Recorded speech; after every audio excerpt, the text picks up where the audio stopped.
Bienvenidos al primer episodio de La Puta Verdad. Este es un espacio para reflexionar a profundidad sobre lo que nos han vendido como real hoy en día. ¿Y hoy estamos con quién? ¿Con nuestro primer Hoy invitado? estamos con nuestro primer invitado, un invitado de lujo, Miguel Andrés Rodríguez, a quien pues su apellido le ha pesado mucho en la vida, pero a pesar de esto ha logrado salir adelante con mucho éxito, con mucho tesón, empujando duro, y es un claro ejemplo de que las cosas cuando se quieren se pueden. Miguel, ¿cómo estás? Pues la verdad que es un placer estar con ustedes aquí hoy en este podcast. Yo, primera vez que voy a poder decir una palabrota al aire, ¿sí? Y la puta verdad es que a mí un apellido no me ha pesado, ¿sí? La puta verdad es que a mí, por el contrario, cuando te ha querido doblegar ese estigma social que ha querido recaer en ti por historia familiar o por el pasado de errores que haya podido cometer tu padre o tu tío, en este caso particular, la verdad ha sido como un motor para motivarme a transformar esa historia y a transformar mi propia vida y mi propia verdad. Miguel, contanos un poquito más de vos, profesión, cómo ha sido todo este trasegar tuyo en el mundo corporativo y empresarial. Yo soy un hombre de 47 años, soy abogado de profesión, tengo estudios superiores en temas de derecho comercial, tengo un diplomado en régimen de sociedades comerciales y actualmente quiero volver a estudiar y estoy pensando mucho y definiendo mucho si es un MBA o si me meto por un tema de marketing y mercadeo que me gusta bastante. Creo que el que no se sabe mostrar y el que no se sabe vender no va a crecer en el mundo de los negocios. Y luego de un bagaje de experiencia de vida, creo que ahora lo importante es complementarlo con más estudios, porque mientras, como lo decía mi tío Gilberto, mientras uno mantenga renovándose y educándose, siempre va a estar vigente y hay que estar vigente para poder estar a la vanguardia de ustedes, que son los jóvenes que están mandando hoy en día, digamos, las líneas en los temas de emprendimiento, de trabajo y de desarrollo comercial aquí en la sociedad. Miguel, estabas tocando un tema muy importante que es la educación.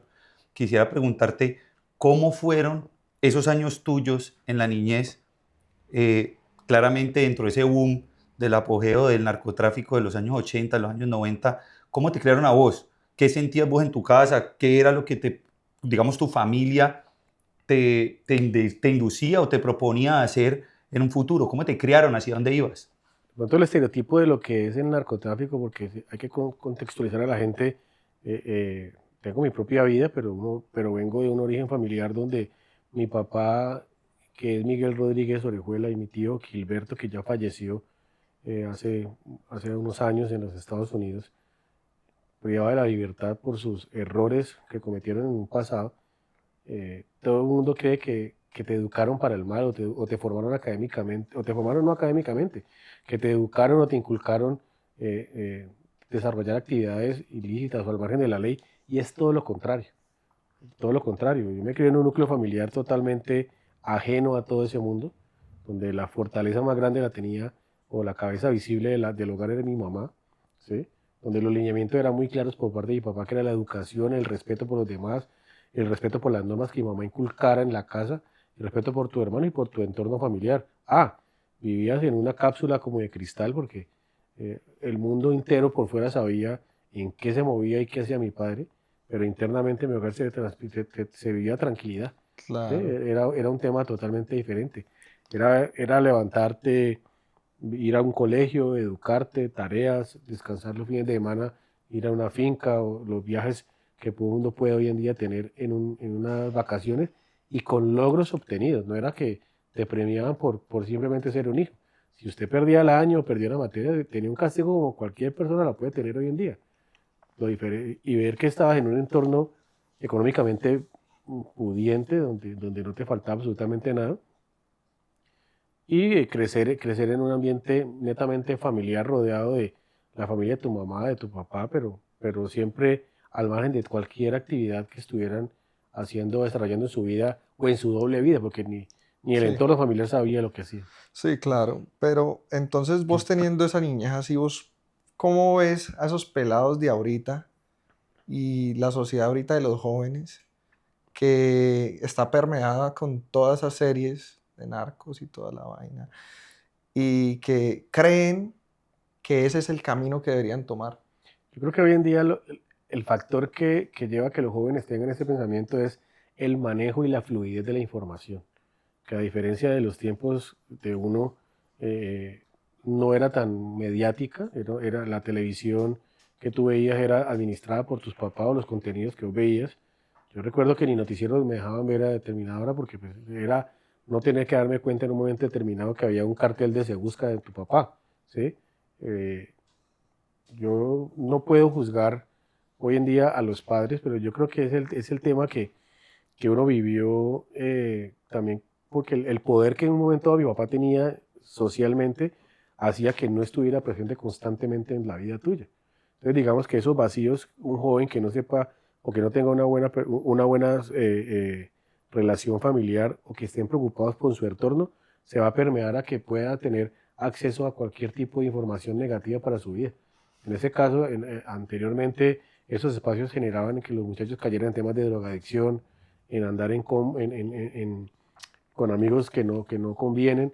Y esos son temas que hoy en día se siguen repitiendo y más aún con el manejo fácil que es el acceso a un celular que cualquiera puede tener un contenido y ver memes o ver Sí, las redes las redes, sociales. videos o los mismos anuncios que te invitan a ver series donde está el tema del flagelo del narcotráfico. Lo que la gente ve son historias que realmente sucedieron, historias totalmente ficcionadas, ¿sí? Porque porque finalmente el amarillismo tiene que llevar a que eso es un negocio para ellos que tienen que vender, pero desafortunadamente no se preocupan es en quién está viendo ese contenido. Claro, porque es que los pintan como héroes. En todas las series los pintan como los héroes, los protagonistas. Entonces, pues cualquier peladito y todo se Yo descarrila. hace muchos años tuve no diferencias en discusión, sino de criterios, con una persona que me decía, no, es que yo me veo con mi hijo la serie de Pablo Escobar, veo la serie de Pablo Escobar y él entiende y ve dónde está el error de lo que está actuando y lo que están haciendo en esta serie. Y obviamente puede ver el error porque está acompañado de un adulto que le está explicando lo que está viendo y le está aclarando el contexto de lo que pasó. Pero ¿qué pasa cuando esa misma serie o esa misma novela o narconovela la ve un joven que su papá y su mamá trabajan, que no tiene quien esté controlando lo que está viendo y que esa conducta criminal o esos actos que ve en televisión creen que es una conducta fácil de repetir? Claro, Pues fácilmente la va adoptando en su vida y se va volviendo un estereotipo o una forma de querer vivir igual y ahí es donde vienen las situaciones. Y te lo pongo en un contexto diferente, en un lugar donde haya un poco más de marginación económica, social o falta de oportunidades, pues van a ver eso como el emprendimiento más grande que puedan tener para su propia vida. claro, porque es que lo que está pasando ahorita que yo veo de, de publicidad, series y de lo que transmiten en televisión y todo eso es que nadie realmente quiere hablar del presente, de lo No, que está pasando ahora, de verdad, y los es que también, ¿sabes problemas. qué pasa? O sea, ahí hay un tema complejo y es que, como tú decías, estamos en un momento de sobreinformación, estamos saturados de información y creería que, digamos, dentro del imaginario de la gente uno podría pensar que a vos te tocó estar mucho más saturado en su momento de información de este tipo y lo que pues estoy notando es que no, que realmente vos vives en un ambiente muy tranquilo donde vos no estabas como muy en contacto con este tipo de situaciones en esa edad. Y hoy en día los pelados tienen mucha más exposición frente a ese tema, podría decirse. O se ha normalizado un poquito más el tema, a ver, del bandidaje, más que de Yo te lo narcotráfico. puedo interpretar de otra manera. Yo te lo puedo interpretar que los hechos que sucedieron mientras yo estaba criándome, desarrollándome de una etapa de niño a adolescente y adolescente a joven, entrando de un colegio a la universidad, eran cuando esos hechos que hoy en día se ven en televisión apenas estaban sucediendo, se estaban llevando a cabo, se estaban desarrollando. Lo que hoy en día tienen acceso a ver los jóvenes o las personas que ven ese tipo de contenido o de películas o de series, son hechos que pasaron hace 20 años, 25, 30 años atrás. ¿Sí? Son hechos que ya los traen a presente, los ficcionan, les meten más película de lo que es la realidad, ¿sí?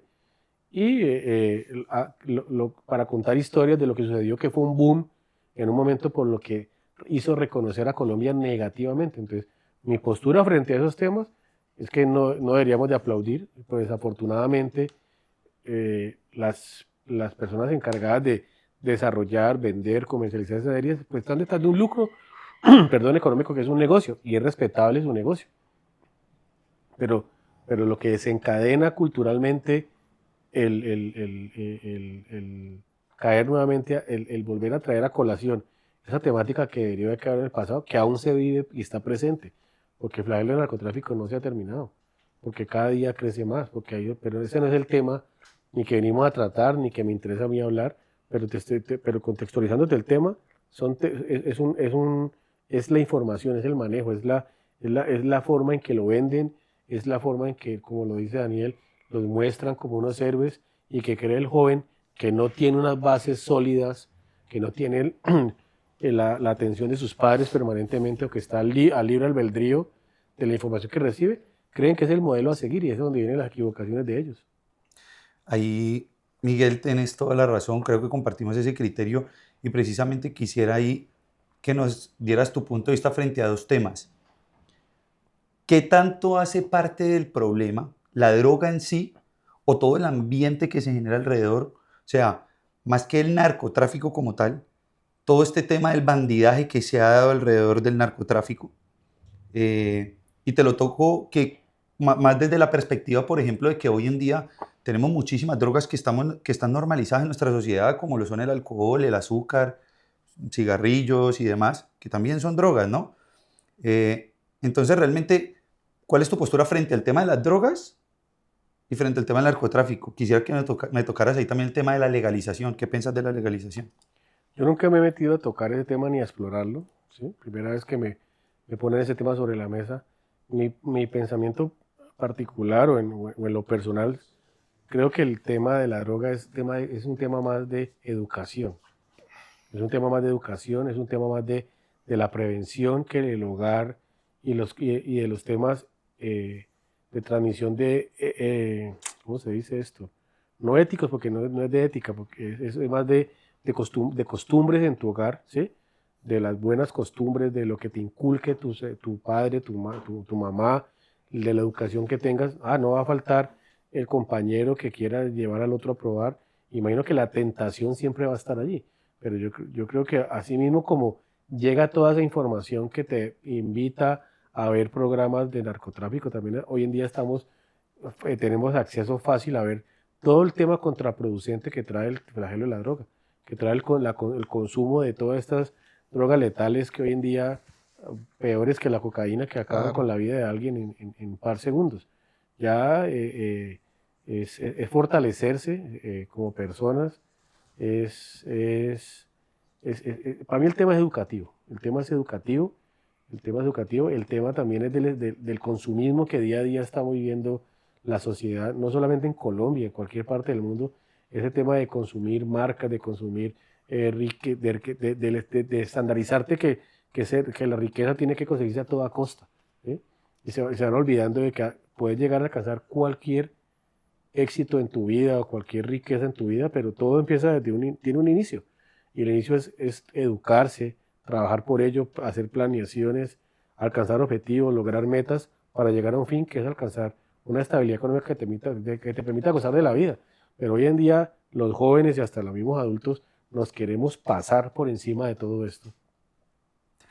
Miguel, Y una forma, perdón, de pasarse es creer que el camino rápido es el tema del narcotráfico. Te voy a poner un ejemplo. Yo me voy a la época de mi papá y mi tío. No los justifico porque no puedo hacer ni hago apología al delito, ni justifico su error. Pero el ejemplo que voy a colocar es para decirle a los jóvenes de hoy, ¿por qué elegir un camino criminal, un camino de ilegalidad para alcanzar un fin que siempre es el económico, cuando hoy en día existen tantas posibilidades de poder crecer económicamente y de tener apoyos? Yo no justifico a mi papá y mi tío en sus actos, pero en la época de ellos ese fue una oportunidad de cambiar de estatus socioeconómico porque era o ser pobre o ser rico. Pero vieron que eso les sirvió a ellos como un acelerador económico y empresarial para lo que tenían en su entorno que venían creando. Te lo contextualizo más. Fueron personas que crearon un grupo radial, que mi tío Gilberto él mismo creó medicamentos, él mismo que los hacía, era el visitador médico, los hacía codificar en droguerías, luego trabajó en una droguería, de ser el mensajero de la droguería pasó a ser el de bodega, de ser el de bodega pasó al mostrador, del mostrador pasó a ser administrador, y luego pasó a ser dueño, y luego a tener una cadena poco a poco de droguerías. ¿Qué pasa? ¿Qué siento yo? Que si en ese momento esa planeación que él tuvo de su vida, y esas ganas, y ese propósito de salir adelante, lo hubiese tenido en su cabeza de que con la constancia en el tiempo iba a lograr llegar donde llegó. Pero su acelerador más rápido fue el tema del narcotráfico y mezcló la ilegalidad con lo legal y a la final aceleró el proceso de 20, 30 años que puede durar en menos de 10, 15.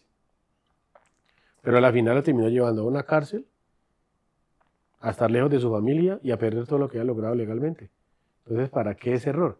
¿Por qué pongo ese ejemplo? Porque hoy en día un joven tiene oportunidades de crear ideas, de crear negocios, y existen demasiadas oportunidades de fondos de inversión, ángeles inversores, fondos del Estado que pueden apoyar ese emprendimiento para que salga adelante. El tema es no querer, el tema es el facilismo y el tema es la pereza mental para poder actuar. Miguel, con respecto a lo que acabaste de decir, ¿cuál es hoy el valor del dinero para vos después de lo vivido? ¿Qué papel juega el dinero en tu Bueno, el vida? dinero para todo el mundo es importante porque el dinero es el que mueve nuestra economía. Sin dinero no podemos actuar, movernos, vestirnos, alimentarnos, vivir. Pero ¿a qué? Más vale, te devuelvo la pregunta. ¿A qué precio es conseguir el dinero? ¿Sí? ¿Qué vas a arriesgar o qué vas a perder solo por tener un estatus económico por el dinero? A todos nos gusta. A todos nos gusta vivir cómodos, a todos nos gusta disfrutar de la vida. ¿Sí? Pero es qué vas a arriesgar en tu ser, qué vas a perder en tu vida solo por alcanzar el dinero. Y para mí el dinero tiene un valor importante que es el que yo le doy, es el que es trabajarlo honradamente, el que es todos los días levantarse a planear lo que vas a hacer, a construir y a crecer paso a paso, día con día, tus ideas de negocio, tu emprendimiento o tu empresa. Eso es el dinero, el valor del dinero al que le doy hoy en día mucha importancia. Pero vos que viste, digamos, en un momento de mucha abundancia de dinero, ¿crees que detrás de mucho dinero hay mucha felicidad o no correlacionas esos dos conceptos? Yo nunca vi felicidad a mi papá, porque ¿qué pudo disfrutar de lo que tuvo? No conoció ni el extranjero, no viajó a ninguna parte, vivió siempre metido en Cali, de Cali a una cárcel y de una cárcel a los Estados Unidos extraditado y preso. Eso no es vivir. Eso fue un precio muy alto para lograr tener que poder. El poder es efímero. Yo siempre me hago una analogía y me río porque uno tiene que aprender a reír de los problemas. Cuando me preguntan, ¿usted qué piensa del poder? Para mí el poder es poder estar aquí conversando, es poder estar en familia, es poder disfrutar de la vida, es poder comerme un plato tranquilo, pero un poder de riqueza a todos nos puede llegar a gustar y todos lo queremos experimentarlo, pero ¿a costa de qué? Es la pregunta. La libertad a mí me parece que es el mayor poder que tiene un ser humano, ser libre, ¿sí? Y con respecto a eso, ¿vos cómo le dirías a los pelados que vos dijiste que deberían tener un propósito? Ahorita con esas cortinas de humo que hay en todo lado, en redes sociales, Netflix, bueno, de todo, ¿cómo les recomendarías o qué consejo les darías para encontrar su propósito de verdad? O sea, como su ser, como el ser, ¿qué van a hacer?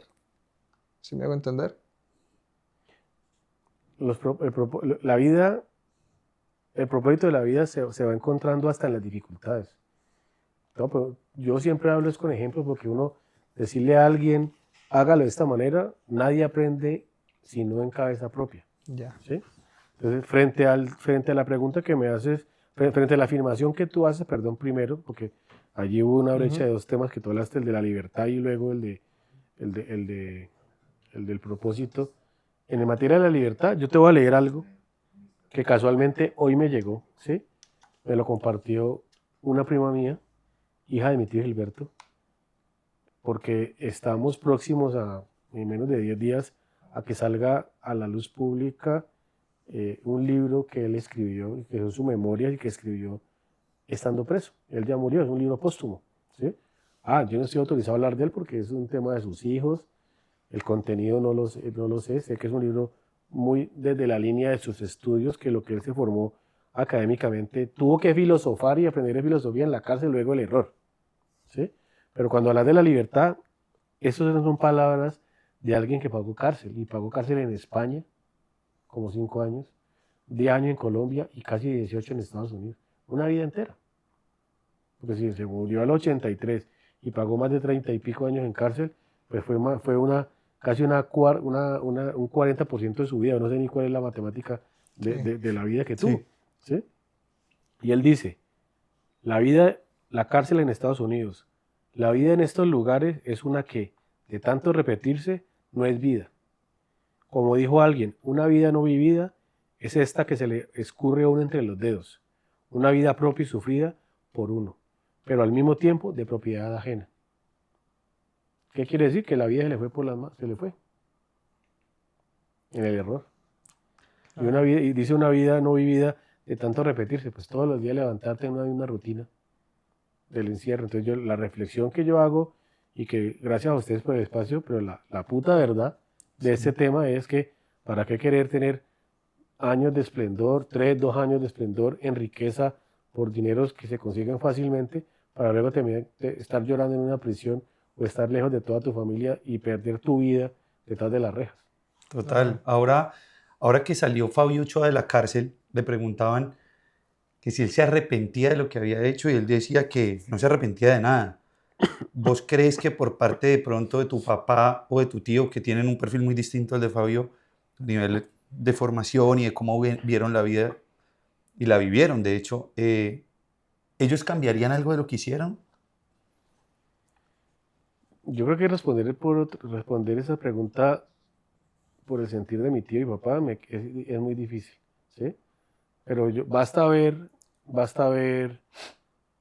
el legado que mi tío deja en un libro, ¿sí? Para darse cuenta que intrínsecamente hay un arrepentimiento del error. Porque si está contando una historia donde no va a meterse con nadie, ni a hablar mal de nadie, ni a nombrar a nadie de su pasado, está contando el testimonio vivo de del trasegar de su vida en el error.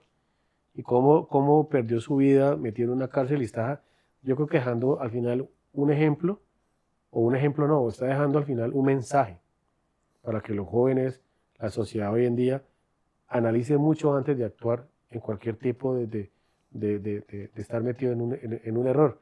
El tema de él fue el narcotráfico, pero hay muchas personas que están metidas en errores de falta de ética en empresas, de doble manejo en cosas, ¿sí?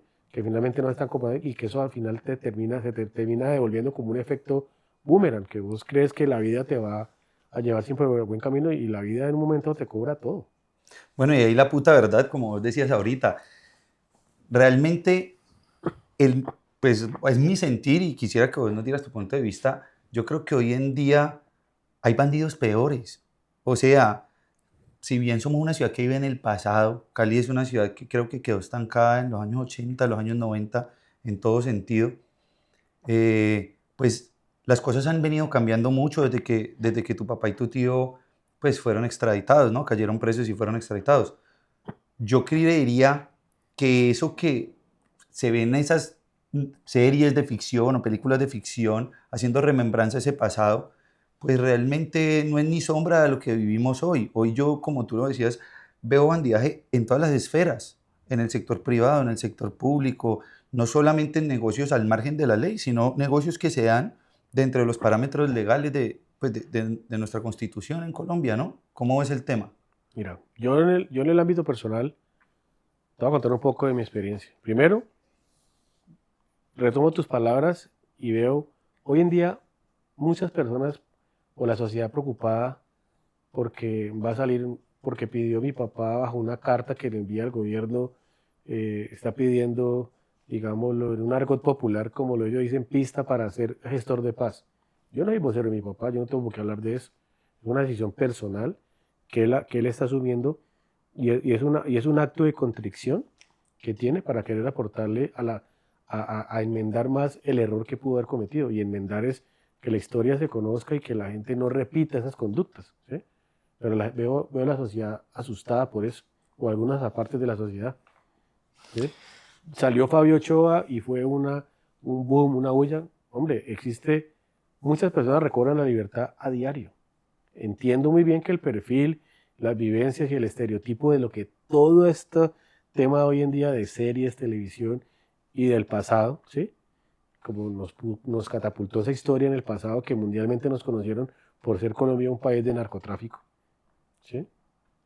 Eh, se desplieguen y vuelvan el noticiero desde las 7, mediodía, en la noche, solo a hablar de que el señor Fabio Ochoa recobró la libertad, pues tiene derecho a encontrarse con su familia. Es un ser humano común y corriente, y la ley, la constitución y los códigos, en este caso penales, pues después de que cumplas determinado tiempo de lo que de la condena, pues tienes derecho a recobrar tu libertad. Y eso es algo natural que puede, pero como es un apellido, es el boom y la bulla, ¿sí? Mm, Lo mismo sucede cuando un señor, una persona como Mancuso hoy en día es gestor de paz. Hombre, están redimiendo su pasado. Que se equivocaron, sí, pero están dando la cara. Están Claro. dando la cara, están diciendo, sí, me equivoqué, pero aquí estoy para enmendar. Y yo creo que tiene que ser válido. Yo no estoy justificándolo ni aplaudiéndolo, porque no aplaudo el narcotráfico, porque no aplaudo el error, porque no aplaudo esas conductas que te alejan de la familia, ¿sí? No las puedo aplaudir porque yo he vivido en carne propia todo el dolor que eso trae. Pero yo sí lo que invito a la sociedad es a no a pasar la página, porque ahí siempre va a estar la historia. Siempre. Pueden pasar años pongamos el ejemplo vivo. Han pasado más de 30 años de la historia de mi papá que fue capturado. Fue capturado el 6 de agosto del año 95. Este año cumple 30 años en la cárcel. Y cada que sucede o captura a alguien, fue empleado en los Rodríguez y se remontan al pasado. No podemos seguir viendo en el pasado para poder avanzar en la vida que estar en el presente. Preocuparnos por las problemáticas realmente de hoy en día. Y ahí empato con tu criterio y tu postura frente a que hay otro tipo de bandidajes. Desafortunadamente ese estereotipo de lo que se está quedando arraigado con toda esta cultura narco de esas series, ¿ves? Pues invita a los jóvenes a una cultura que es creer que la vida es todo fácil, y a creerse el patroncito, y a creerse el que maneja el combo de los muchachos, y a creerse el chacho de la película, ¿sí? Y no sabe que esos son puros vacíos, que a la final lo que está haciendo es perder su propio tiempo. Y vos como padre, que sé que tenés tus hijos, ¿cómo pensás que podés aportarle a la sociedad a través de ellos en ese cambio? O sea, ¿qué haces vos o cómo orientas vos hoy a tus hijos para que sean esas personas de bien que vos has logrado ser? Educándolos. Y no solamente basta con educar, porque uno ve muchos doctores con formas difíciles de ser, ¿sí? Porque pensando no solamente, como lo dice mi señora, es no entregándole a la sociedad personas completas, o sea, personas en su formación, y ser un ser integral, que es la palabra que se debe usar. No solamente es tener educación, es también tener respeto por el otro, es también aprender a ponerte en el zapato del otro. Y son cosas que la gente, así no lo crea, paradójicamente, a mí me las enseñaron. Desafortunadamente, la dualidad de vida de mi papá y mi tío, que con el tiempo uno se pudo dar cuenta, fue muy difícil retirarse y salirse de ese problema en que se metieron, ¿sí? Porque el manejo del poder es un tema que te ciega y te enceguece a tal punto que a veces no permite que tengas reversa. Pero hoy en día, ¿qué es lo que para mí es más importante para los hijos? Su formación académica, su formación en principios y valores, el respeto por el otro. El respeto por el otro implica respeto por la sociedad también. Y es una tarea ardua porque es de todos los días. Porque si uno joven comete errores, puede estar propenso y quiere explorar y quiere vivir, y en el explorar se mete en problemas, y en el vivir vuelve y la embarra. Pero, Claro. pero, pero es estar allí. Lo importante de ser padre no es simplemente cumplir, darles todo, sino estar presente. Eso es lo más importante. Ve, Miguel, y a ver, desde tu posición, porque ahorita te pregunté, ¿qué le recomendarías a los jóvenes como para que encuentren su propósito lo antes posible? Porque eso me parece importantísimo. Es que, ¿cómo vos logras encontrar tu propósito teniendo ya esas etiquetas impuestas en tu apellido? ¿Entendés? Que aún así eso lo hace más difícil aún. mira que la misma vida se encarga de eso. Hay que saber, hay que aprender a darle una lectura a la vida. Porque uno a veces vive, ¿por qué me pasa esta vaina? ¿Por qué me pasa a mí? Vida, hijo de puta. ¿Por qué todo me sucede a mí? ¿Por qué yo soy tan de malas? ¿Por qué lo peor para mí? ¿Por qué todo es oscuridad? No, a veces esa oscuridad es la que va a traer la luz. Yo tengo una anécdota muy, muy bonita con mi papá, que fue cuando a él lo piden en extradición. Yo estaba terminando la carrera de Derecho, ¿sí? Aquí en la Universidad San Buenaventura. Y yo tenía ya una tarjeta provisional de abogado. No era abogado, era un tinterillo. ¿Sí? Tenía una tarjeta que me permitía hacer las pasantías que uno hacía en ese momento, hacer el consultorio jurídico, pero me permitía también poder entrar a la cárcel. ¿Sí? Entonces, de mis hermanos que estaban aquí radicados en Colombia, mi hermano William ya tenía dificultades jurídicas, que es abogado, ya no podía estar en el radar de poder ir a ver a mi papá. Él estaba ya clandestino por su situación. ¿Sí? Y digamos que la única persona que podía acceder a mi papá más fluidamente en semana era yo.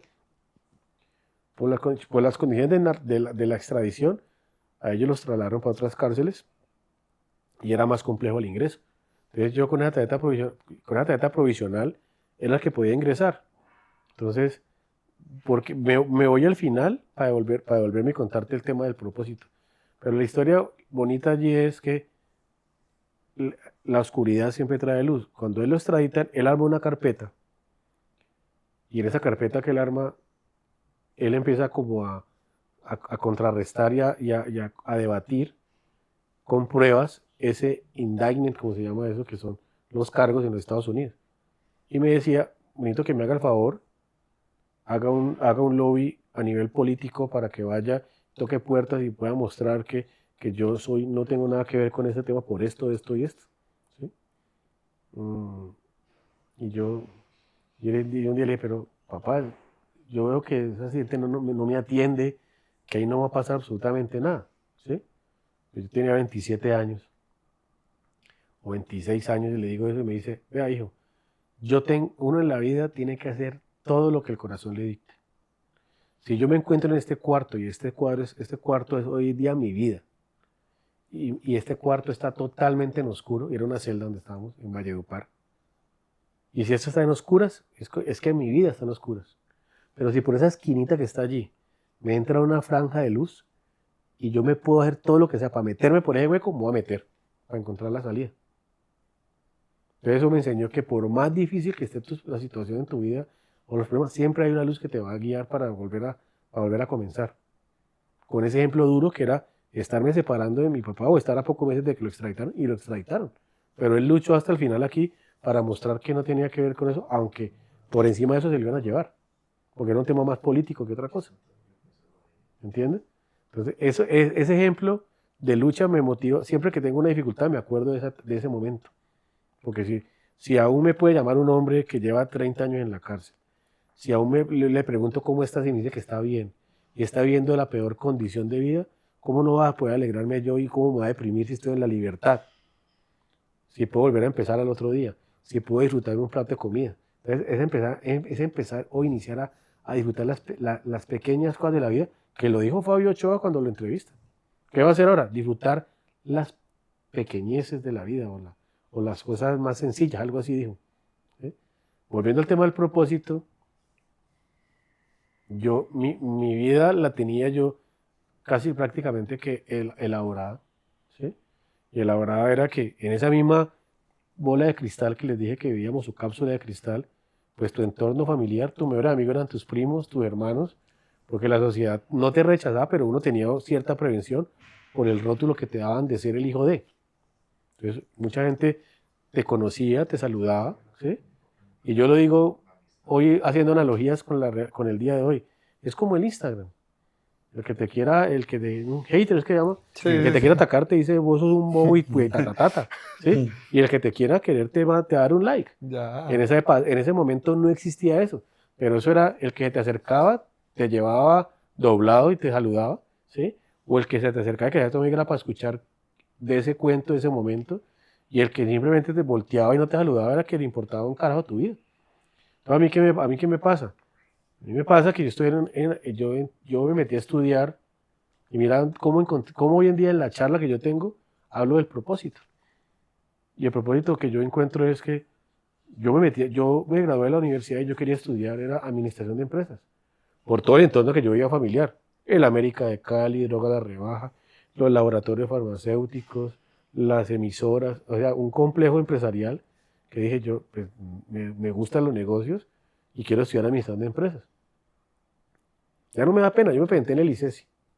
Antes no decía la universidad. Y me presenté, ya me importa un culo, aquí estamos. Con la puta verdad. Pero tu papá te indució de No, pronto a decir, estudia jamás, administración.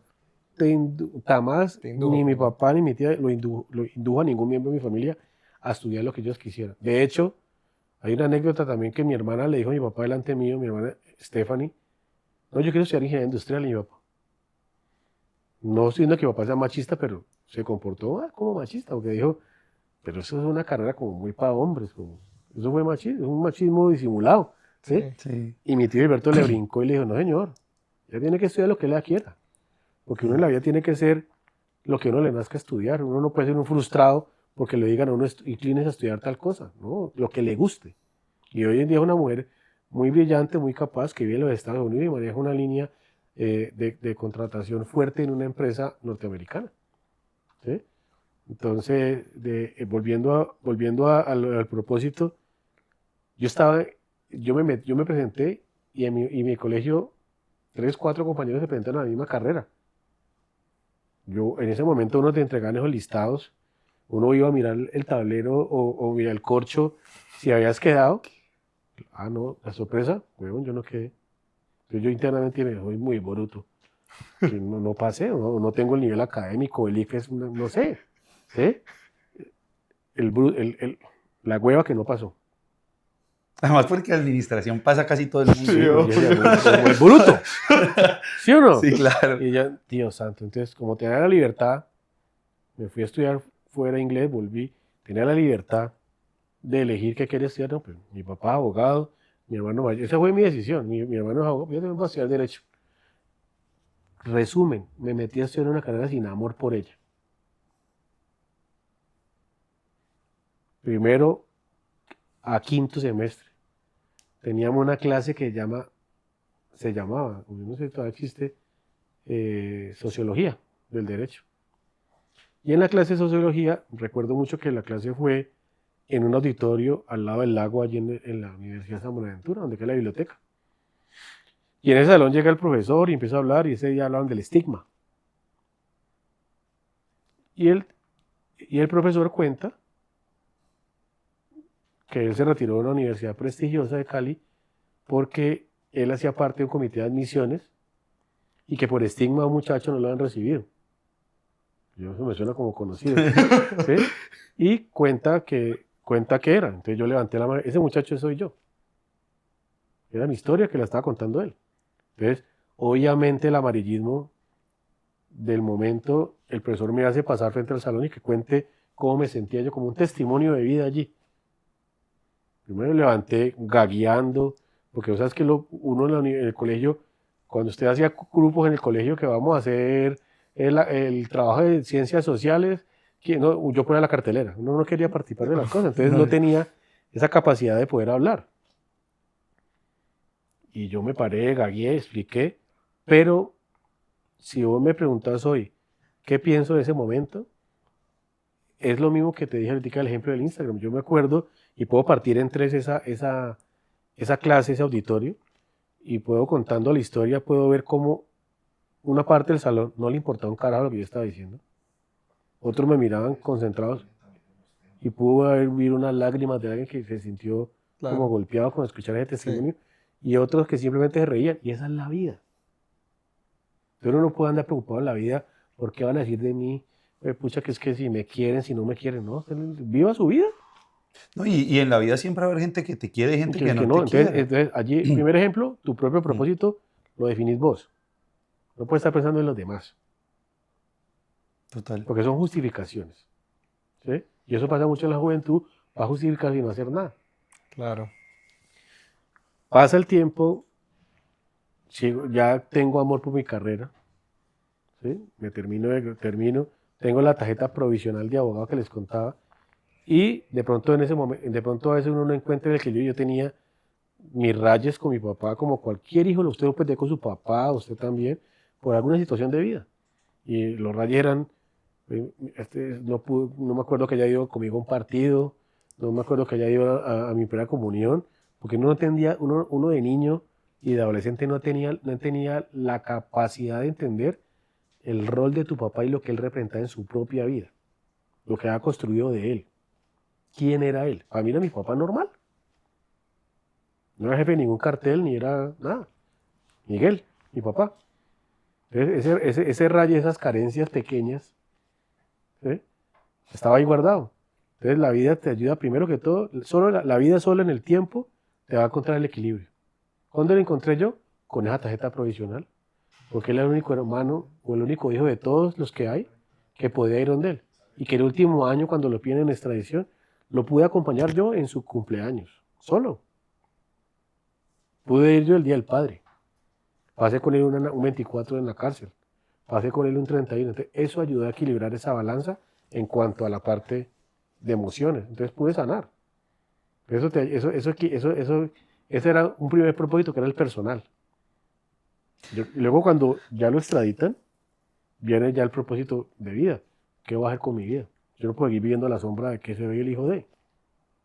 Miguel, ¿cuándo te das cuenta realmente de la implicación o el impacto de quién es tu papá? ¿A qué edad más o menos te das cuenta? ¿Cómo te das cuenta? ¿Cómo fue ese proceso de pasar a ser una persona normal? Porque para vos, digamos, vos tenías una familia normal, vivías una vida muy normal.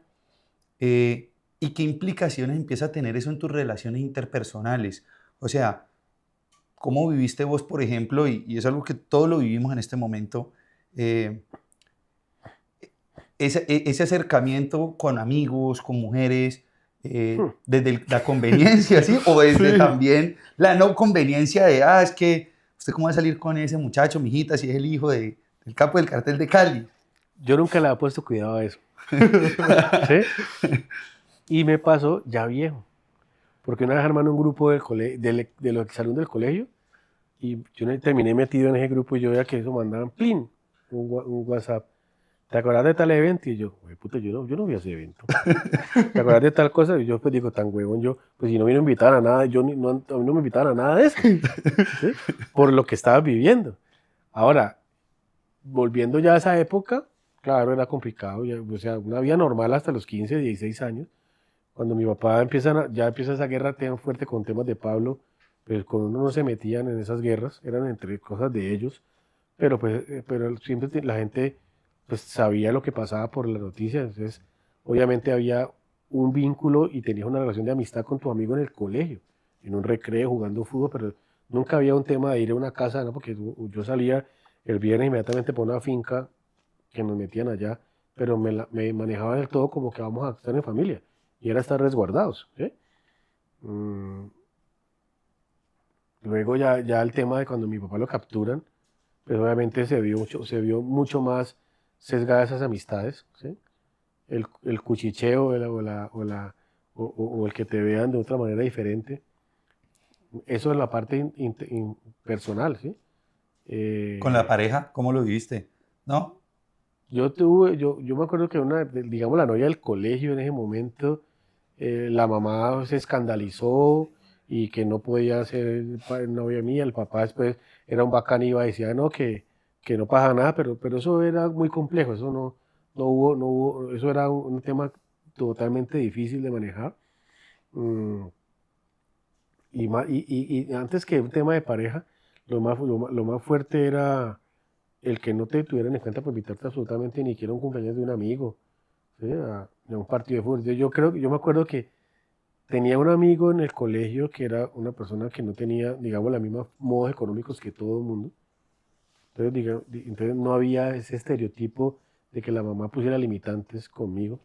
Y nosotros lo invitamos a él a los viajes que hacíamos a San Andrés o Cartagena. Del barrio donde él vivía, yo me volví amigo de los amigos de él. Entonces ese era mi equipo de fútbol para jugar fútbol, ¿sí?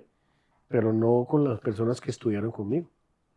Eh, Y no estoy diciendo nada malo, ni los rechazo hoy en día, ni tengo nada en contra de ellos, porque mal haría.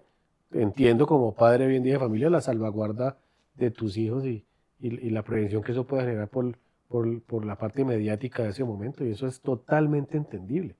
Hoy en día uno se puede reír de eso, ¿sí? Claro. Pero eran temas que vos de adolescente no entendías qué estaba pasando, ¿ya? Luego lo viví con mi propio hijo, que no me lo recibían en ningún colegio, ¿ya? Fue complejo. Ya era más fuerte ya Como padre. como padre. Me entra una pregunta, ¿y qué tipo de heridas emocionales crees que te generó todo eso? O sea, nosotros aquí tocamos mucho el tema de las heridas de infancia, el tipo de apegos que generamos, de los traumas que tenemos, porque creemos que claramente la niñez marca muchas cosas en lo que somos hoy de adultos, ¿no? Y digamos, el reto aquí en el programa es poder empezar a revisar ese inconsciente para volverlo consciente y poderlo trabajar de una u otra manera. ¿Vos cómo crees, Miguel, que eso te afectó a nivel emocional y que cómo lo trabajaste? Porque yo veo Te que voy a hoy en día decir, vos sos un man muy sano emocionalmente. Vos y yo, cuando hablamos, siento que es un man que vive muy en plenitud. no sé en plenitud cuando vos tenés tu papá toda privada de la libertad, uno tiene sus temas que carga, ¿sí? Pero yo creo que uno no tiene por qué trasladarle los problemas a nadie, son tuyos, ¿sí? Vivir en la complejidad de la queja es un tema que limita mucho al ser humano, y yo soy ajeno a eso hoy en día.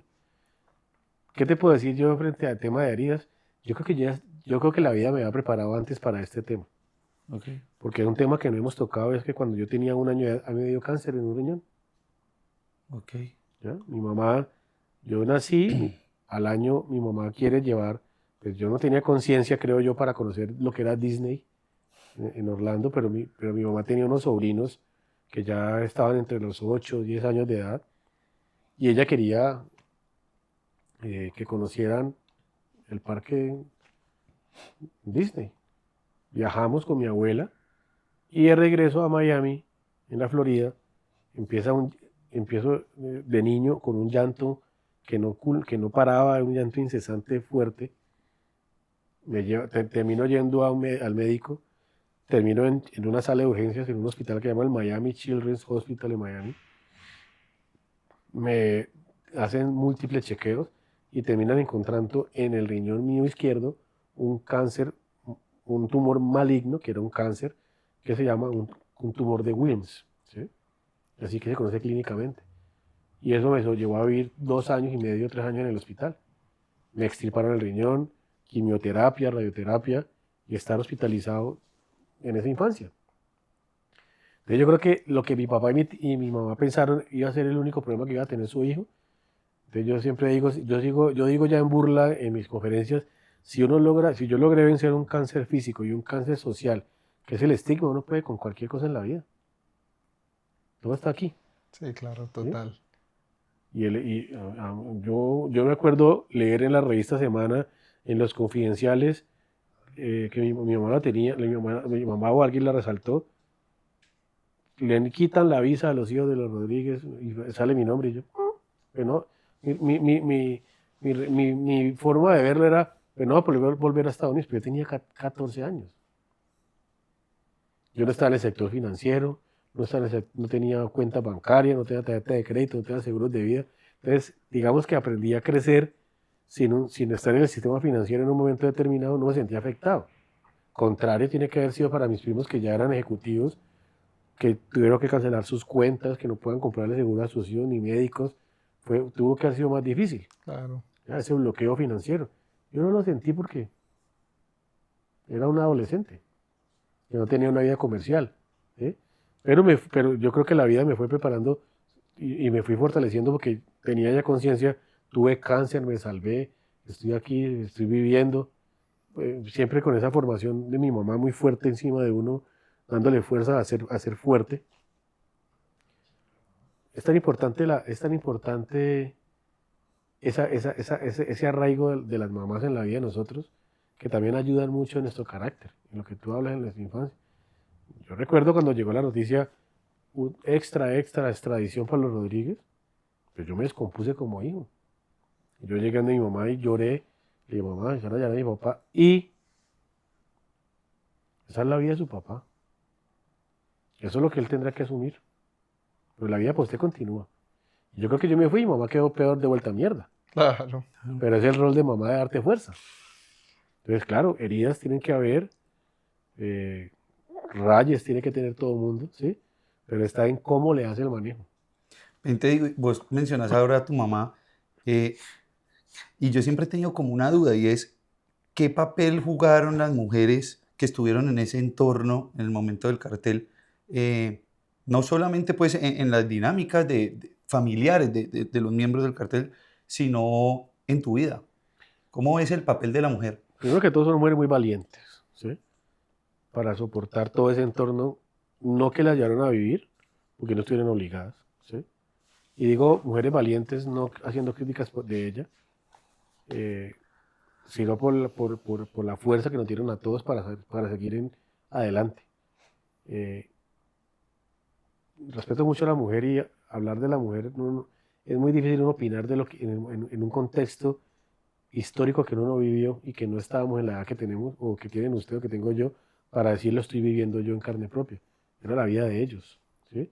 Eran otros contextos, era otra historia, es otra génesis de familia, otra génesis, otro origen, ¿sí? ¿Qué papel jugaron? Ninguno, porque no tuvieron ningún rol activo, ningún acto. No, yo digo más a de- nivel familiar. No, sí, pero te estoy aclarando. Digamos, ante esa, pues uno se imaginaría que tu papá y tu tío no fueron como padres muy presentes, ¿no? Por esa dualidad que vivían. ¿Mm? Ellas fueron quienes se echaron, digamos, encima esa Todas carga. ellas echaron la carga encima y creo yo que no es una crítica, la única observación que uno puede ver es que les pudieron ser más críticas en decirles un basta,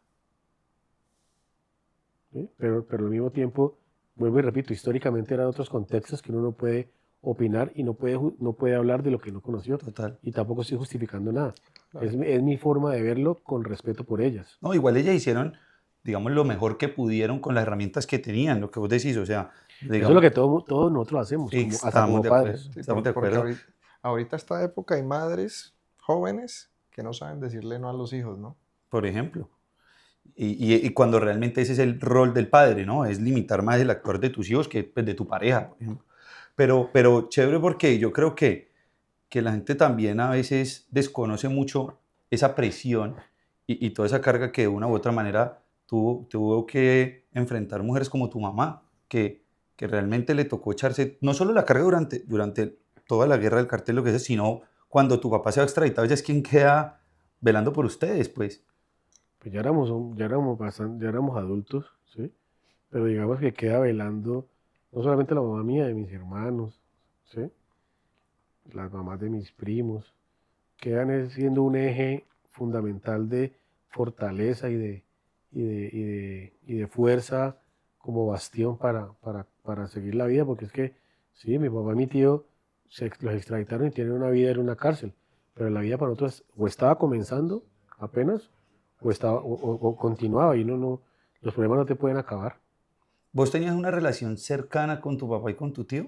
¿sí? O sea, se veían bastante, compartían espacios. Verse bastante, el arraigo más fuerte vino en la prisión, ¿sí? Ok, Entonces eso fortaleció muchos lazos y la visita era mucho más constante de cada 8 días y cuando ya estaba yo terminando mis estudios académicos era en semana porque mi papá terminó pagando cárcel aquí en Palmira y era más asidua la visita, más frecuente entre semana y fines de semana. Entonces, y el contacto telefónico era permanente, porque aunque todo el mundo crea lo contrario, eran personas que estaban pendientes de uno, de qué hacías, de tu trabajo, o sea, te formaban académicamente. A mí no me, si yo iba a viajar en vacaciones, digamos, largas, como le llamaba uno, aquí no era que yo me iba y me iba allá, yo tenía que trabajar en la rebaja, tenía que trabajar en otro lado, fui empleado de mis primos eran mis jefes, yo creí que porque estudiaba Derecho y me dijeron, va a trabajar, yo creía que yo iba a ser el jefe de los abogados, no, me pusieron de dependiente judicial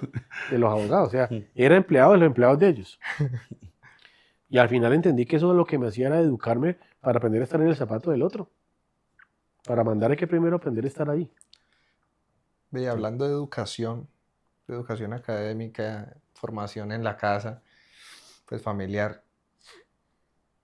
En el caso de la religión, ¿vos de qué religión haces parte? ¿Qué crees? Yo soy católico, ¿sí? tenía una fe inicialmente muy arraigada por mi abuela materna y mi mamá. Eh, Siempre estuvimos bajo la cobija de protección de ellas.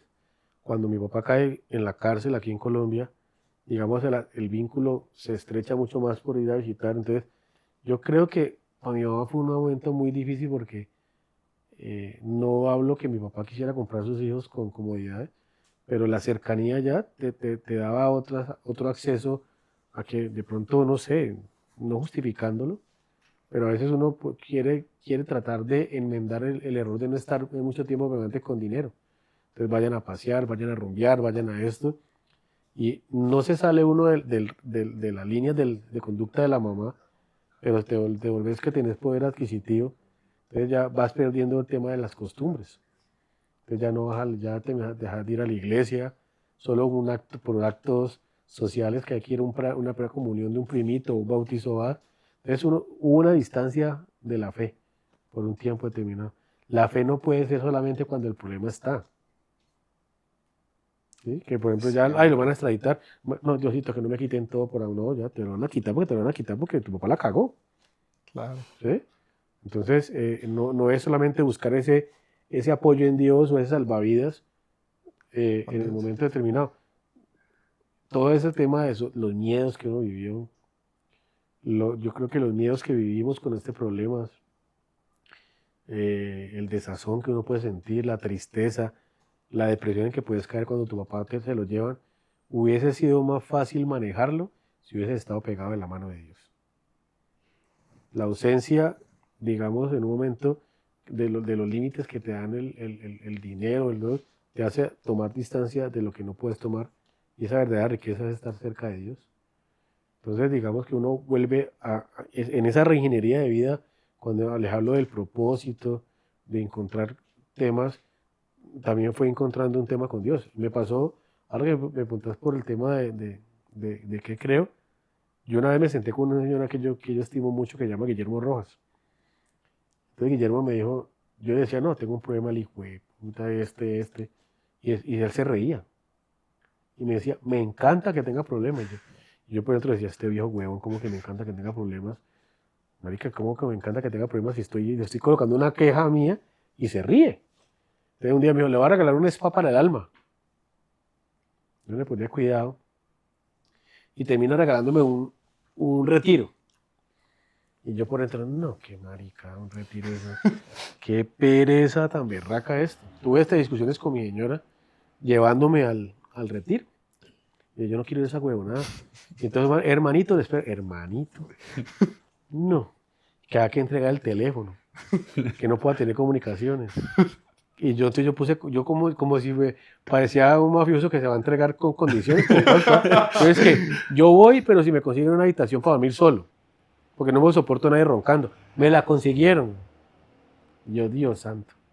Por esa misma época, Dios se manifiesta de formas raras.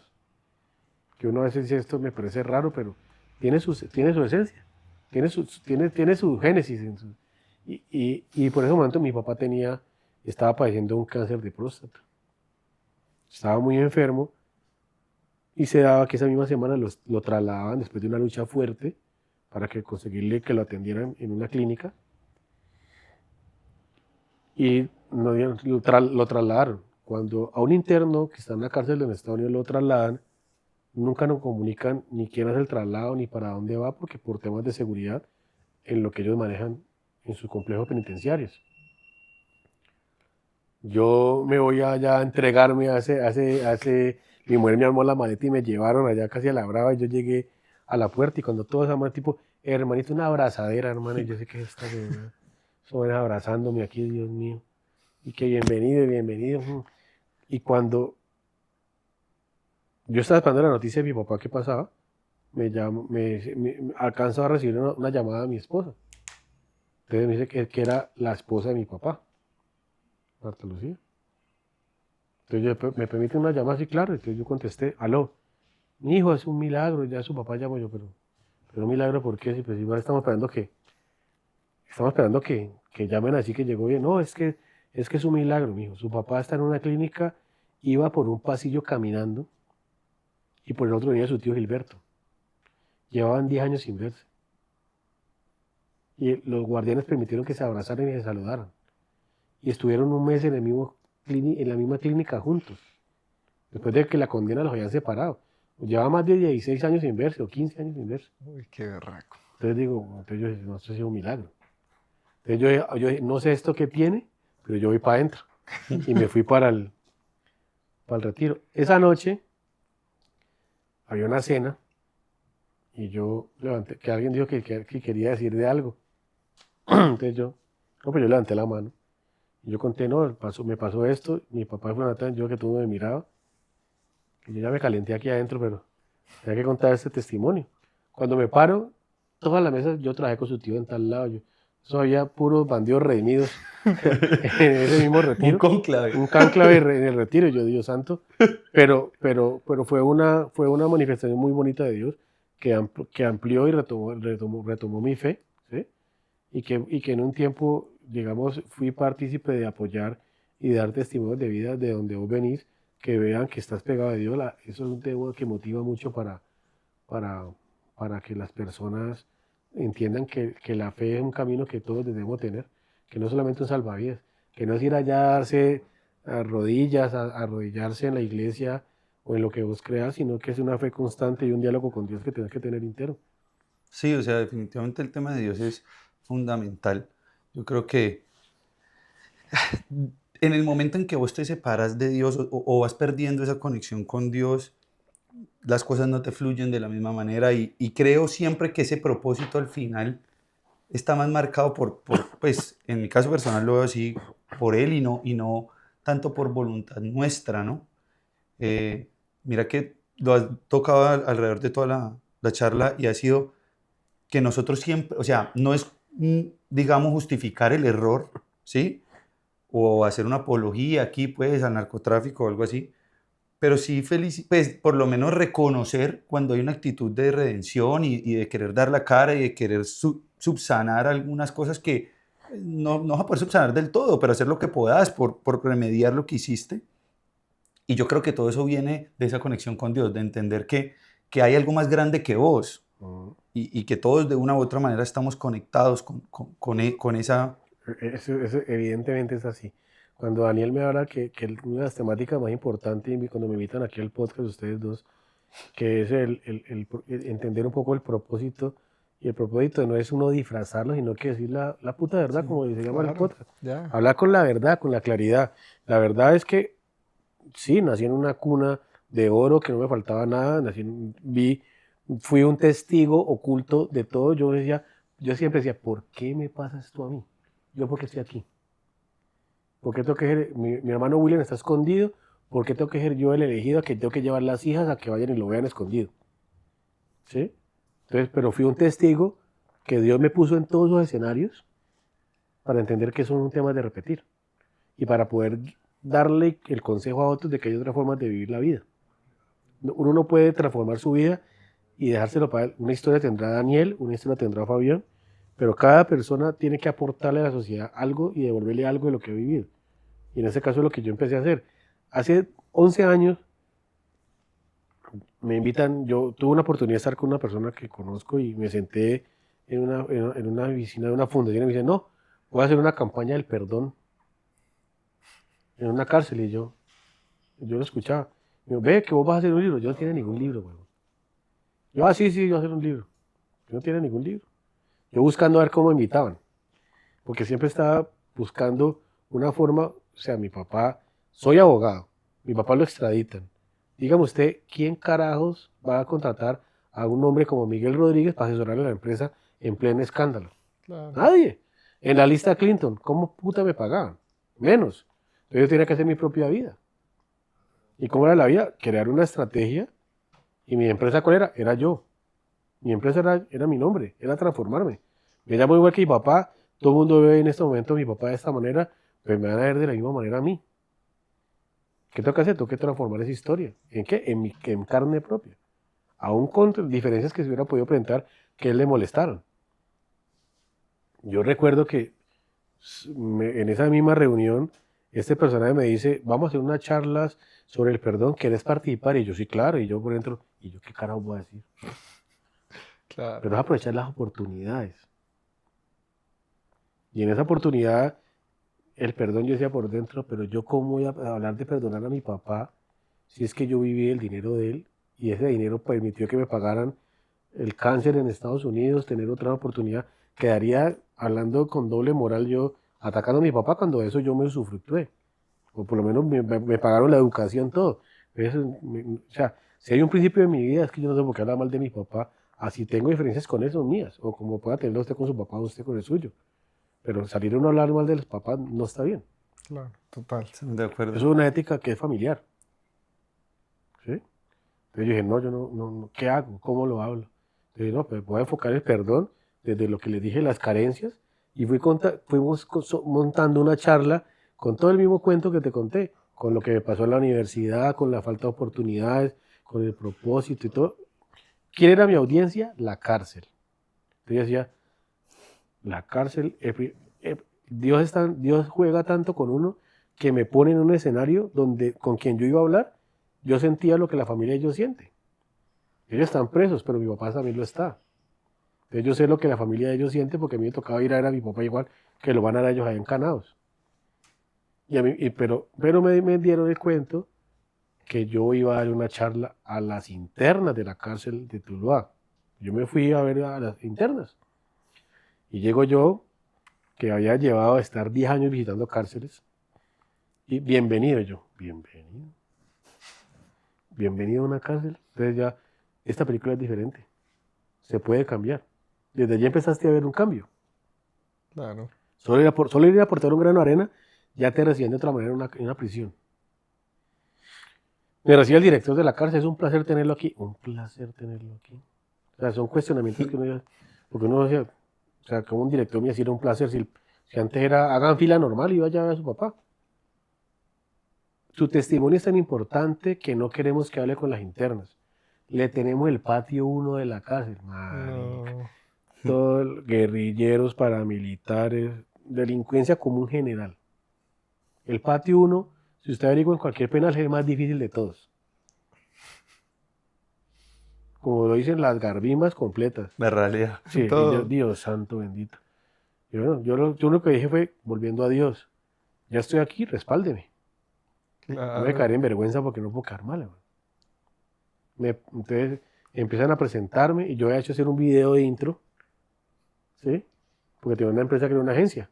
Entonces yo, una foto mía de niño evolucionando y todo el mundo, ¿quién es ese piro? Y yo, Dios, y yo por dentro acá con el corazón que se me iba a salir. Y yo, Dios santo, y yo, no, bueno, y para arriba. Cuando sale la foto de mi papá y mi tío en el video, un silencio reverencial. Como que, wow, estos son los capos, ¿sí? Y bueno, por lo menos aquí se calmó esta vuelta con esos manes. Me subo y yo creo que ellos pensaron que yo les iba a hablar de narcotráfico. Entonces yo empecé a jugar con una analogía de palabras. Yo no voy a hablar de yo no voy a hablar del lavado de activos. Te voy a hablar de lavado de conciencias para renacer y perdonar. Les dije, yo no te voy a hablar de extinción de dominio, que es lo que me ha pasado, que me han quitado todo. Le dije, vamos a hablar de no dejarla extinguir las capacidades que hay en tu interior. Les dije, no voy a hablar de rutas del narcotráfico, no de las rutas de cómo alcanzar el éxito en tu vida. Y me le fui metiendo. Entonces, digamos, fue una primera charla empírica totalmente, gagueando, pero es eso, es la invitación a los jóvenes, a arriesgarse por lo que querés. Tomar riesgo en tu vida. ¿Qué me tenía frenado? El miedo. Yo tenía una agencia de publicidad, yo manejaba cuentas importantes con mis hermanos, yo pasaba y veía una valla que habíamos hecho nosotros y yo no era capaz de que eso lo habíamos hecho nosotros, que me daba pena, o no pena, miedo que me quitaran mi cuenta porque era hijo de. Entonces estaba viviendo una vida de bandido sin ser bandido. Claro. Sí, es que uno de una u otra manera también hereda de la familia no solo lo bueno, sino lo malo. O sea, es un paquete y creo que al final es con la mano que viniste a jugar. Sí, pero vos puedes ir depurando ese ADN. Estamos de Claro. acuerdo. Sí. Vení, yo sé que, y lo has nombrado a lo largo de toda la conversación, tu familia ha jugado un papel muy importante en tu vida y siento que todos son muy unidos. Vos ahorita hablas de depurar el ADN. ¿Qué pensás del concepto de familia y de amistad más que desde un punto de vista biológico o genético, desde un punto de vista de la vida. O sea, finalmente en muchos escenarios terminamos siendo más familia de gente que no es de nuestra sangre y de pronto mucho más lejanos de gente que puede ser, digamos, primer grado de consanguinidad nuestro, ¿no? ¿Cómo sentís que lo has vivido vos ese tema? Para responder esa pregunta, voy a terminar primero de hablarte de lo que está dando el propósito. Por ejemplo, cuando salgo de esa charla que conté en la cárcel, empato con el tema familiar, los primeros que me llamaron fueron mi familia. Y mi hermano, lo felicito, tenía primos que estaban en la cárcel. Y desde la cárcel me llamaron, porque escucharon. ¿Por qué? Porque yo empecé a hacer, empezaron a llamarme de una emisora, de Blue Radio, de la W Radio. Y yo, la primera pregunta, ¿gobernados del miedo? La cagué. No, me van a volver, pucha, me van a coger por esa radio y me van a cascar durísimo. ¿Yo qué hice? 3 días me la escondí, hasta que salí al aire. Esa llamada me cambió la vida, porque yo dije, "Wow, se puede vivir diferente". ¿Ya? Entonces no fue una forma de soltar el apellido, no. Fue una forma de transformarme como persona, porque yo no me lucraba de eso. Cuando yo iba a visitar a mis primos a la cárcel, me decían, ese es el Rodríguez Bueno. ¿Cómo que Rodríguez Bueno? Los guardianes. Entonces vos podés mostrarte diferente. Entonces digamos que empatando con tu pregunta de vida, fue un tema que me convirtió al interior de mi familia, con parte de mis hermanos, que hasta recibí una llamada de mi hermano mayor, donde me dice, lo haces muy bien, te escuché en la radio, te felicito, hermano. ¿Sí? Porque él había dado sus testimonios y había hablado en radio de su propia historia de vida, de lo que a él le pasó.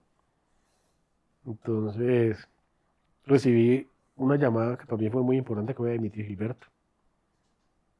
Y me dijo, lo que estás haciendo es muy importante porque estás llevando luz donde hay oscuridad. Te felicito. Entonces, eso se volvió un tema mediático y me permitió tomarlo como estrategia para abrirme puertas en mi trabajo y en mis temas profesionales, porque era una forma de mostrarme diferente y que no me sesgaran y no me cerraran la puerta en la cara desde el inicio. Entonces la vida es estrategia, ¿sí? Y en el tema familiar, yo creo que las familias evolucionan. Las familias evolucionan. Un tema es el entorno familiar en tu niñez, con tus hermanos, tu papá, tu mamá, tu familia. Otro tema es ya saliendo de ese cascarón y con quién tengas un vínculo. Yo tengo un vínculo muy estrecho con mi hermano mayor, ¿sí? Con mi hermano de mi casa, que es mi hermano Juan Pablo, ¿sí? Tengo un vínculo muy grande con mis hermanas, mi hermana Stephanie, con mi hermana menor. Eh, en momentos duros, que fue la cárcel, todos congeniábamos ahí, ¿sí? Pero luego cada persona va haciendo su vida. Y es un tema no de ego, es un tema respetable. Y en un momento determinado como que me sustraje de toda la familia y me encoqué yo solo para construir mi propio presente sin dejar de amarlos, sin dejar de quererlos. Y aquí estoy siempre para ellos. ¿Sí? Miguel, contanos un poquito de qué estás haciendo actualmente, de tus proyectos actualmente y cómo seguís aportándole y ayudando a la gente a que pueda seguir creciendo como persona y lograr sus objetivos. Desde mi profesión como abogado, lo que logré encontrar es un camino en donde a mí el litigio no es mi interés. ¿Sí? El tema del derecho penal es un tema que conocí por temas familiares que no me apasiona porque se ve mucho dolor, se ve mucha tragedia. Y yo creo que cuando has vivido una tragedia y has vivido dificultades que no son tuyas y te tocó vivirlas por ósmosis, ahí que ¿sí? Ya en una capacidad de tener decisión personal, vos puedes decir, yo no quiero saber más de eso. Claro. Entonces me hago en parte. Puedo recomendar o ayudo cuando alguien me solicita, mezclando lo que siempre quise hacer, que fue estudiar administración, y de una manera empírica que me he educado en ese tema empresarial, lo mezclo con las raíces jurídicas y lo que me gusta es crear empresas. Entonces tenemos un grupo diversificado donde manejamos temas de estacionamientos, unas agencias de publicidad, ¿sí? Y todo ha nacido desde el propósito. ¿Sí? ¿Qué me sirvió a mí para salir adelante? Estudiar. Mi formación académica, entonces ahora estoy montando una escuela de educación virtual donde vamos a dar herramientas y capacitaciones en emprendimiento, en innovación, para personas que no tengan la capacidad de pagar el curso, pero buscando que la gente por fuera del país, en cualquier país, o aquí mismo en Colombia, pueda donar para que otro pueda estudiar, Buenísimo. ¿ya? Y todo de manera virtual. Eso se empata mucho con el lanzamiento de la fundación Eso se tuya. empata mucho con los ejes de la fundación. Entonces, el tema de la fundación, ¿por qué? Porque la fundación es yo creo, lo que decíamos ahorita a ti y a Daniel, es poder devolverle a la vida lo que la vida te ha dado. Y volverle a la vida, uno ve casos dificilísimos en muchos lugares donde antes lo hacía por hacer un favor. Un amigo, no, es que mi hijo quisiera ser DJ. Entonces yo llamé a una emisora que el día me dijo, ve, ¿será que vos le puedes dar una clase que pudiera allá? Ese niño fue a ver a una cabina normal de radio aquí en Cali, ¿sí? Y vio cómo salía en directo una emisora y para eso le cambió la vida y le inspiró para estudiar eso.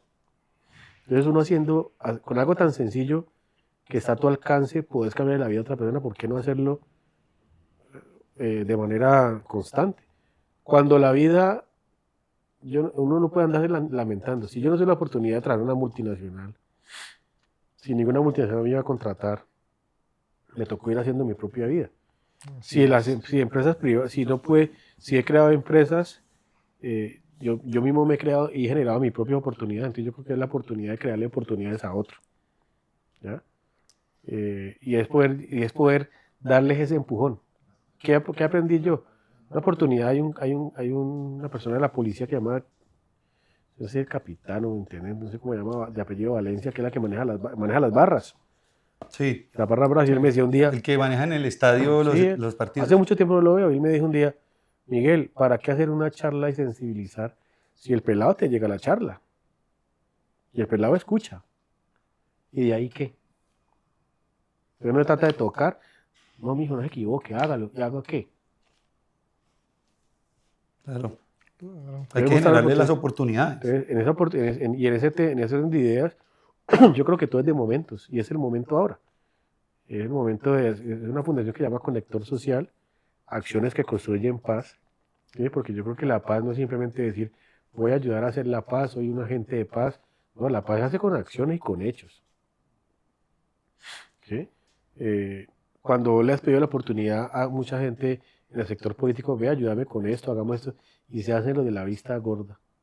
Entonces uno no puede ir rogando, hay que hacer las cosas uno mismo. Si uno está Entonces es una invitación a un grupo de empresarios a querer construir un mejor porvenir, un mejor porvenir, un mejor presente. ¿Y cómo se construye? Aportando temas que realmente fueron cruciales y que sucedieron y hechos que son de verdad, que pueden ayudar a transformar.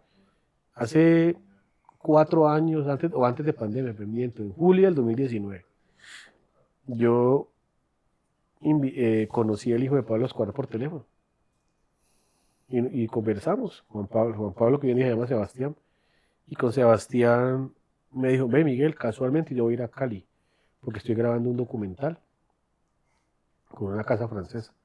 Acá vino, grabaron y me invitaron. Pero yo aproveché que él vino, hicimos un tema social totalmente empírico y lo llevé a Terrón, Colorado. Todos los que manejaban esas bandas criminales de Terrón llegaron, pero llegando pensando que íbamos a hablar de carteles y guerras y todo eso.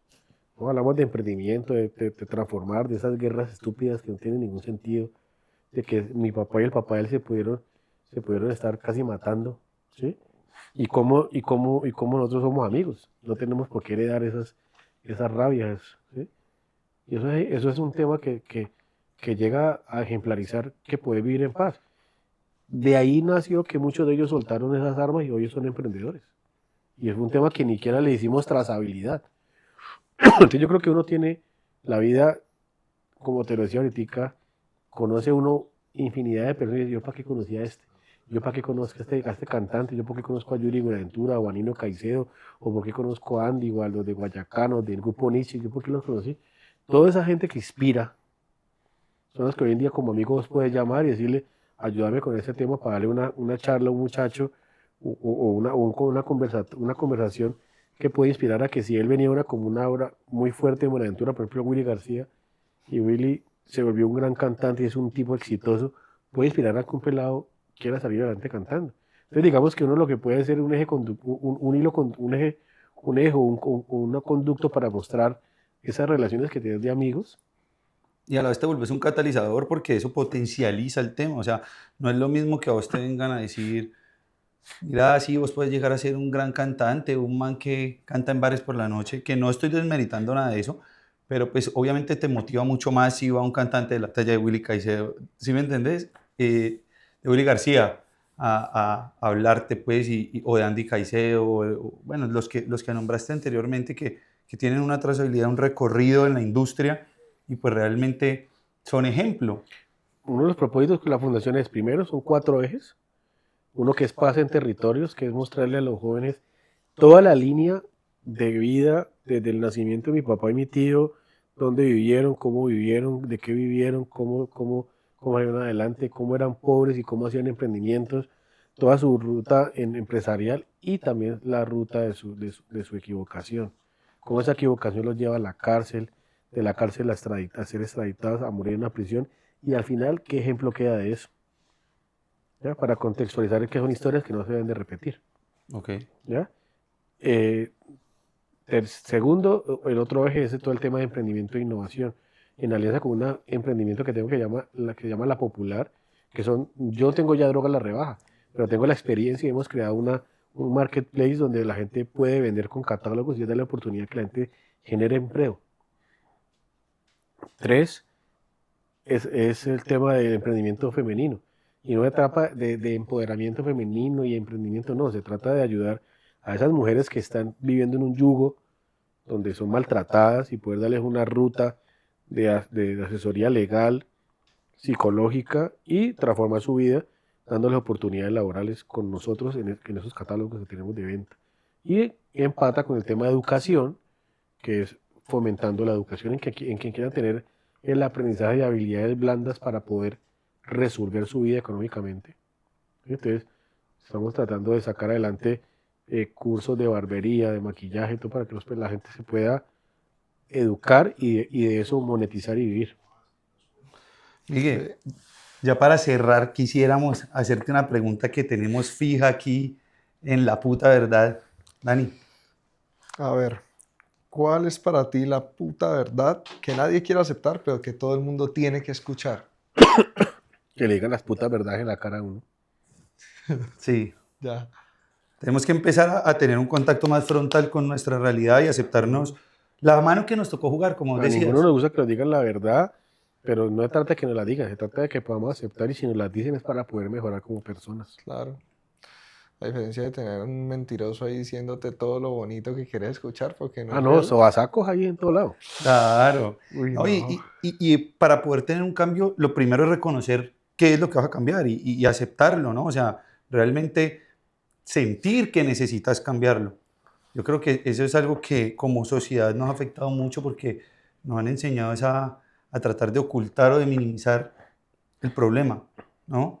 Como decían los viejos, la ropa sucia se lava en casa y que nadie se dé cuenta y que, no, yo tengo este problema o yo soy así o yo nací con esto y bueno, esto es lo que tengo que venir a trabajar. No, y es que si uno lo empieza a hacer, si yo te empiezo a decir las verdades a vos, él me va a empezar a decir las verdades a mí. Estamos de acuerdo. ¿Entendés? Y una verdad que me toca a mí, que fue el contexto del inicio de la charla donde tú empezaste a hablarme de que existen más bandidos, diferente a los bandidos que todo el mundo cree que son, como en este caso el narcotráfico. El temor no es que salga Fabio Ochoa, el temor no es que salga mi papá, el temor no es que alguien que haya cometido errores o que Chupeta recupere la libertad, porque todo el mundo arma una cortina de humo de eso, ¿sí? Y se van olvidando de la problemática real que tiene este país, ¿sí? La problemática que tiene este país real es todo el tema que hay de niveles altos de corrupción, ¿sí? a cualquier nivel, en cualquier estrato socioeconómico. A mí me pasó, en el giro normal de los negocios que yo tengo, en un local comercial que tengo rentado, la persona que maneja el establecimiento, ¿sí?, que tiene que ver con la función pública, me llama a decirme que no me renueva el contrato y que no me lo renueva porque no ve que hay un aprovechamiento, o sea, puras carretas y cuentos porque tiene una carga personal de rabia de la nada, de gratis, ¿sí? Y pretende que quiere saber cómo es el movimiento de las cuentas y lo que se factura cuando mi relación comercial es simplemente pagar un Un arrendamiento, arriendo. ¿sí? Claro. Entonces ya deja entrever otro tipo de bandidaje, que es mirar qué factura, cómo te monta el mismo negocio y cómo te saca para cogerlo para ti. Son más terribles ese tipo de bandidos, ¿sí?, que los que han cometido errores, que por lo menos están redimiéndose, pagando altas condenas de cárcel, eh, queriendo generar o queriendo darle la verdad a la sociedad para que las mismas historias que ellos mismos fueron los artífices o los constructores de esa historia, no se vuelva a repetir. Listo, no, pues, Miguel, muchísimas gracias A por ustedes venir. por la invitación. Esperamos pues que pronto podamos volver a grabar otro episodio juntos. Claro. La verdad creo que queda mucha tela por cortar. Gracias a ustedes. Sí, no, muy Bacano. bacano, muy Ah, bacano. chévere.